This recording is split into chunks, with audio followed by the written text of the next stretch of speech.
据俄罗斯中央选举委员会当地时间18号凌晨发布的数据，现任总统普京以超过87%的得票率大幅领先其他候选人，实际已经赢得此次总统选举。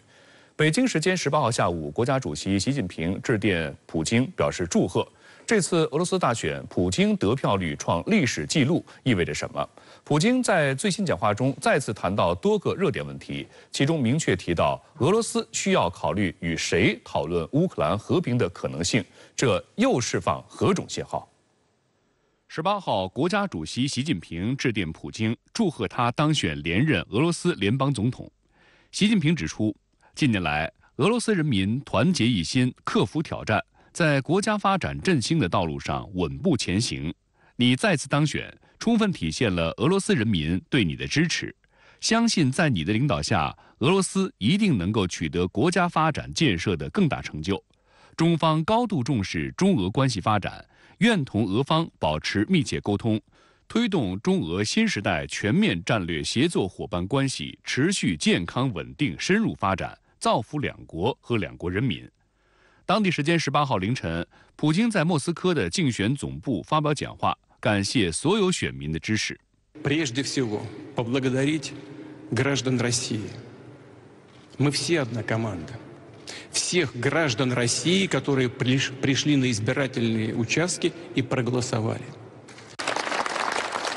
Источником власти в стране является российский народ. 在此之前几分钟，俄罗斯中央选举委员会公布数据表示，全俄投票率超过73%，为自1991年以来的第二历史高值。在已经统计完的85%选票中，现任总统普京以87.19%的得票率大幅领先其他候选人，创下俄联邦的一项历史纪录。按照俄罗斯选举法律，普京已经赢得本次大选。截止发稿时，俄方选举机构已经完成全部选票点算，普京得票率为87.28%。观察指出，普京的高得票率反映出他在处理国家事务、维护国家安全、推动经济发展等方面取得的成就，得到了俄罗斯民众的肯定。这次俄罗斯大选共有4位候选人，除了普京之外的3人中，支持率最高的是俄联邦共产党的哈里托诺夫，得票率为4.24%。据悉，选举机构还需要一段时间来确认正式结果，最迟不晚于3月28号公布。我们看到，因为有一个这个国家最重要的一个我们说战略任务吧，或者是现实条件摆在面前，所以从整个这个民族的情绪来讲，其实大家的意志还是比较集中的，就是也能看出来整体社会对这个普京的一种支持。尽管面临着很大的一种国际的压力，然后这个俄罗斯也遭受了各方面的制裁。但是整个俄政府对国内社会的一种管控还是非常强的，那也就意味着未来的相当长的时期，可能俄罗斯这方面的政策呀不会有太大的变化。深圳卫视注意到，此次俄罗斯大选呈现出4个首次特点。首先，这是该国2020年通过宪法修正案后的首次总统大选；其次，这也是俄罗斯首次在特别军事行动状态下进行的选举，可以称作是战时选举。其中，顿涅茨克、卢甘斯克、扎波罗热和赫尔松这4个新地区目前仍处于冲突一线的炮火中，但都参加了选举，而且当地的选民投票热情高涨，部分地区投票率甚至比俄罗斯全国平均水平高出15到25个百分点。而普京在这4个新地区的得票率也高于全俄平均水平，在顿涅茨克更获得了95.23%的选票。不过，乌克兰外交部此前曾表示，俄罗斯在以上4个地区的选举无效。第三，这是俄罗斯首次举行为期3天的总统大选投票，自15号持续到17号。相较于以往只进行1天的投票，有俄罗斯民众表示，时间延长给了他们更多机会投票。第四，这是首次采用现场投票和远程电子投票相结合的方式进行。普京本人就是通过远程电子投票的方式进行投票，但据俄罗斯网络安全部门的统计，该国选举机构的网络受到了10几万次的境外攻击，其中大量发起攻击的 IP 地址来自美国和英国。俄罗斯外交部发言人扎哈罗娃说，对于动辄指控俄罗斯干涉他们国家大选的某些西方国家而言，现实的情况是对他们的讽刺。外界认为，在俄乌冲突及西方不断加码制裁持续的背景下，连任成功的普京仍面临着相当多的内外挑战，包括劳动力短缺、通货膨胀、卢布疲软，特别是面临北约进一步逼近施压及俄乌冲突久拖不决等问题。在胜选记者会上，普京回应了相关问题，其中最受俄罗斯媒体关注的是内政，尤其是经济问题。俄罗斯总统新闻秘书佩斯科夫此前表示，2月底普京发表的2024年国情咨文可被视为他的政纲。值得注意的是，普京将宏观目标定在了寻求成为世界前4大经济体上。18号，普京表示将竭尽所能实现国家主要任务和目标。Всех граждан России за доверие, которое вы мне оказали, и сделаю все, что в моих силах, для того, чтобы решить те задачи, которые были поставлены перед страной, и достичь те цели, которые мы считаем абсолютно приоритетными. 这场记者会还谈及对华关系。普京表示，两国关系是在过去20年中逐步发展起来的，非常牢固且互补。未来几年，俄中关系将得到持续发展。俄中利益一致是世界舞台上的稳定因素。同时，普京也再次就台湾问题表态，强调那些在台湾周围进行挑衅并采取种种措施迟滞中国大陆发展的企图，无疑会彻底失败。中国外交部发言人林健在18号的例行记者会上对普京的有关表态表示高度赞赏。深圳卫视注意到，这也是林健以外交部新任发言人身份主持的首场发布会。中俄互为最大邻国和新时代全面战略协作伙伴，我们深信，在习近平主席和普京总统的战略引领下，中俄关系将持续向前发展。在谈到延宕至第3个年头的俄乌冲突时，普京的新提议受到外界高度关注。他表示，提出不排除因边境地区遭受袭击而被迫在乌克兰建立安全区的可能性。他没有透露更多细节，但表示这一区域必须大到足以阻止外国制造的武器进入俄罗斯领土。值得注意的是，普京再次提到了和平谈判的空间，但强调俄罗斯需要考虑与谁讨论乌克兰和平的可能性。新加坡联合早报分析指出，这暗示乌克兰总统泽连斯基不是普京的和谈人选。那么实际上真是要谈起来的话，可能并不仅仅是俄乌之间的问题，可能还要把实际上在提供各种各样的财政支持、武器支持这样美西方的国家，他们的一些负责人也得参与其中来。我觉得普京其实是有这方面的含义的。同时，针对法国总统马克龙日前呼吁在巴黎奥运会期间俄乌停火，普京表示不了解相关言论，但会考虑任何提议，但在任何情况下都将从俄罗斯的利益出发。同时，在被问及马克龙近期有关不排除向乌克兰派遣部队的言论时，普京警告，若北约和俄罗斯发生冲突，距离第3次世界大战只有一步之遥。但他认为没有人有兴趣引发这种局面。Я думаю, что все возможно в современном мире, но я уже говорил, и это понятно для всех, что это будет в одном шаге от полномасштабной Третьей мировой войны。上周，美国众议院通过了所谓的 TikTok 封禁法案，接下来该法案需要得到美国参议院的通过，最后提交给美国总统拜登签署批准。该法案提出的微妙时间点、各方的表态意涵、法案前景和背后动因成为热议的焦点。当地时间3月17号，白宫国家安全顾问约翰·科比周日表示，参议院应迅速推进所谓的 TikTok 封禁法案，迫使字节跳动剥离这家子公司。科比表示，希望看到 TikTok 被剥离出来，因为政府方面担心美国用户数据的安全。Urge the Senate to move swiftly on this. I want to stress again, over and over, that this isn't about a ban. We don't want to see a ban on TikTok. We understand there's a lot of people whose economic life... But it could ultimately become a ban. It could, but we don't want to see it banned. We do want to see ByteDance no longer in control of that application. We want to see divestiture from this Chinese company because we are concerned, as every American ought to be concerned about data security. And 在白宫呼吁尽快采取行动之际，参议院方面却表示，他们将放慢节奏来审议该法案。参议院表示，接下来1周其将非常忙碌，因为国会正忙于政府预算谈判。若不顺利，部分政府机构将在本周5不得不面临关闭。参议院多数党领袖舒默也明确指出，他不急于通过 TikTok 法案，会继续审查文本，且不会设定投票时间。美国白宫积极推动 TikTok 法案，除了所谓的担忧数据安全的理由之外，还打着让美国公司收购、抢占这块肥肉的算盘。几天前，前美国财政部长姆努钦在 TikTok 命运尚未落定的前提下，就表示他将着手组建一个财团为购买 TikTok 而投标。I think the legislation should pass.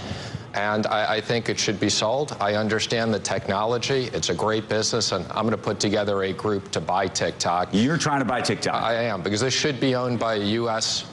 businesses. 除此之外，美国媒体注意到，之前一直对 TikTok 持限制态度的美国前总统特朗普，最近姿态突然发生转变。他在近日接受媒体采访时表示，反对 TikTok 禁令，表示这对年轻人非常不友好。在当地时间17号播出的专访中，特朗普甚至发出警告，称若禁用 TikTok 会有很多问题。Danger to banning it with, freedom of speech is many different. I found Facebook to be extremely dishonest, and what would happen is if you ban TikTok, if you take it away, and we have a new concept, but if you take it away, those people are going to go into Facebook. And Facebook, in my opinion, was worse than TikTok by a lot. 有媒体分析，特朗普态度的转变与竞选有关，意在迎合 TikTok 投资者亿万富翁杰夫·亚斯，以便获得更多资金和选票支持。当主持人询问特朗普的态度是否受到最近与 TikTok 投资者亿万富翁杰夫·亚斯会晤的影响时，特朗普予以否认，并称他从未与亚斯讨论过 TikTok。事实上，特朗普对 TikTok 兴师问罪，在2020年美国大选年中就曾发生过。2020年8月6号，时任美国总统特朗普签署行政令，要求 TikTok 母公司字节跳动在90天内出售其美国业务，否则禁止 TikTok 在美国境内运营。在层层压力下 ，TikTok 同意与美国科技巨头甲骨文进行合作，接受审查，以确保在美用户数据的安全。特朗普卸任美国总统后，美官方对 TikTok 的调查暂时偃旗息鼓。2021年6月，新任总统拜登签署行政令，撤销特朗普政府对 TikTok 的禁令，但仍指示商务部长重新调查该应用程序，以确定它是否对美国国家安全构成威胁。然而，拜登政府进入执政的后半期后，为竞选连任做准备，一改此前相对消极的态度。2023年2月27号，美行政管理和预算局要求联邦机构在30天内从设备中删除 TikTok， 以确保美国数据的安全。2023年3月16号 ，TikTok 首席执行官周受资就安全和隐私问题接受众议院能源和商务委员会质询，遭受猛烈抨击。2024年3月7号，众议院能源和商务委员会再次发难，要求 TikTok 母公司字节跳动在出售 TikTok 全部业务和退出美国市场之间做出选择。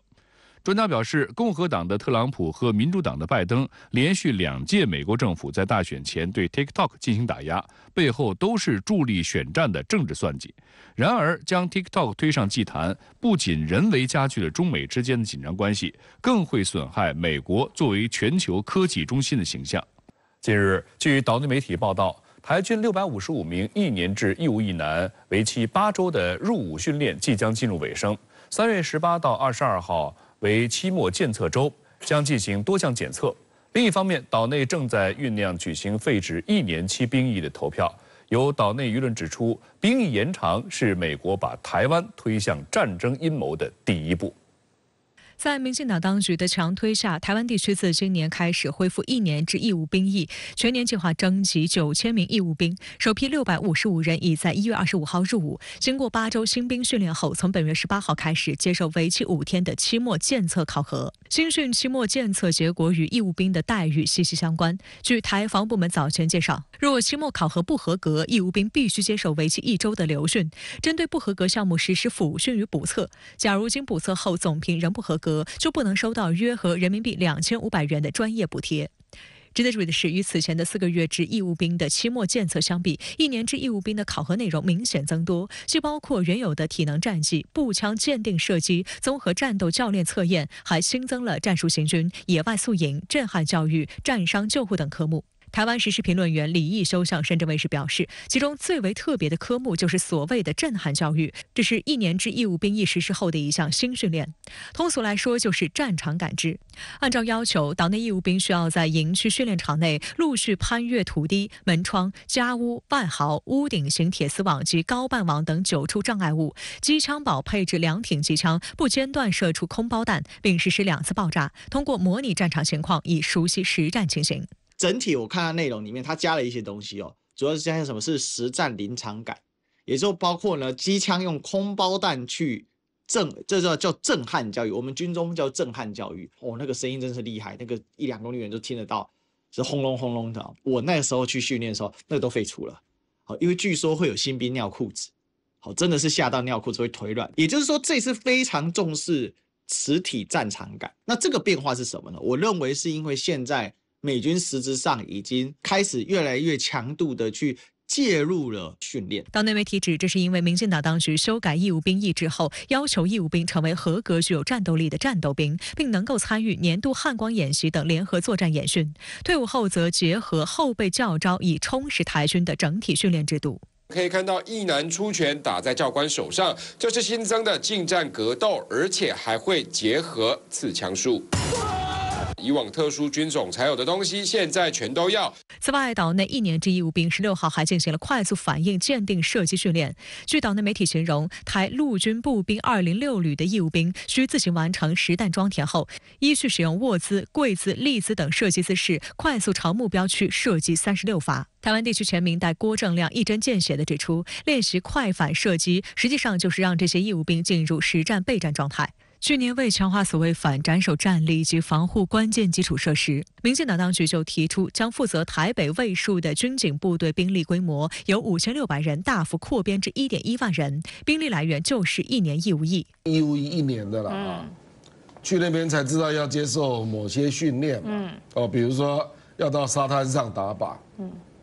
那赖清德一开始跟他讲说啊，你们大概是防卫这个关键措施啦。不会叫你到前线的，那你要守护中油、台积电，有必要在沙滩上学打靶吗？那显然就是你要当海岸守备旅嘛，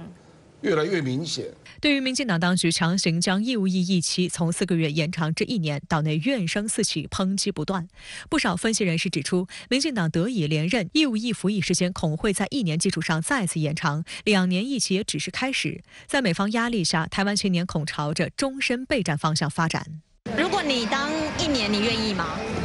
不愿意，因为我是草莓族，我就觉得第一训练不出什么结果来，没有那个成效，所以我觉得浪费时间。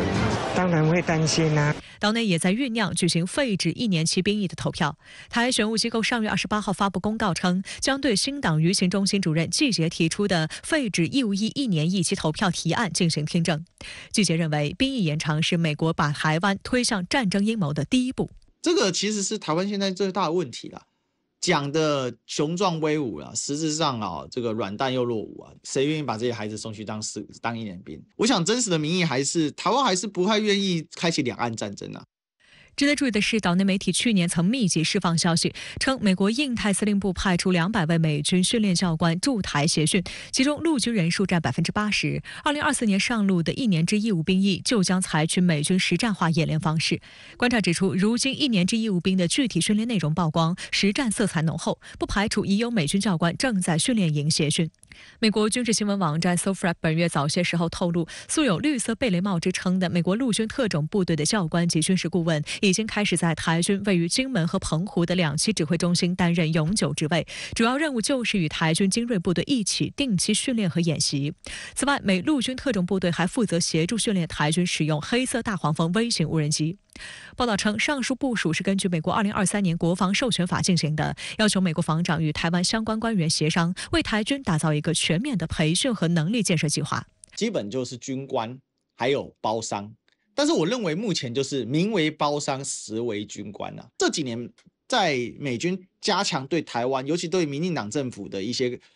我讲直白就是控制跟渗透之后，他的做法好就变得更强制，等于说美国现在急于让台湾速成有一支他认为可以在城镇战或者是在基本战争当中进行作战的这样的一个能力。有岛内媒体渲染称，去年以来，美国特种作战部队联络组已在桃园龙潭区的营区执行任务，协调暂时驻扎在台湾的所有美国特种作战活动，包括监督高价值设备和培训资源。近日曝光的一起美军在澎湖买春遭群殴的治安案件还显示，一些美军特种兵教官还进入离岛。种种迹象显示，美军人员在台湾所教授的科目内容与以往频繁但非永久的训练访问的做法大为不同。军事层级有分嘛，战略层级、战术层级、战斗层级，在下面是战绩。派几个绿扁帽部队来这边，这不过就是战绩层级，我们有什么好在那边嗨的？台军退役少将厉正杰对此深表担忧。他认为，美特种部队来台协训，不仅不会让台军能力有所提升，反而会让台湾更加陷于兵凶战危。美军里面裁军裁了24000个岗位，你说他还有什么能力来帮台湾？也不过就是派几个绿扁帽部队来这边摇旗呐喊。我讲一句话，你这种事情对我们台湾来讲，只有让我们台湾更加陷于兵凶战危。实际上，对于美军驻台协训的真实目的，民进党当局很清楚。台防部门负责人邱国正14号在立法机构接受质询时被问及，两岸若发生冲突，美国是否会协助台湾？只要台海发生战争，美国一定出兵。我没有这样讲过。我就问你，你有没有这样想？我也不这样想。耶鲁大学资深研究员阮大伟16号在台北出席座谈会时，就直截了当地表示，美国不会利用台湾问题引发战争来削弱中国大陆。阮大伟是美国资深外交官，曾在美国务院工作了27年，2016年出任美国驻华大使馆临时代办。很实质的问题是，拜登就不希望冲突升级嘛，主要还是符合美国政府的利益。但是有一件事情一定要讲，深层来讲，美国政府是不可能放弃用台湾来操作两岸问题的。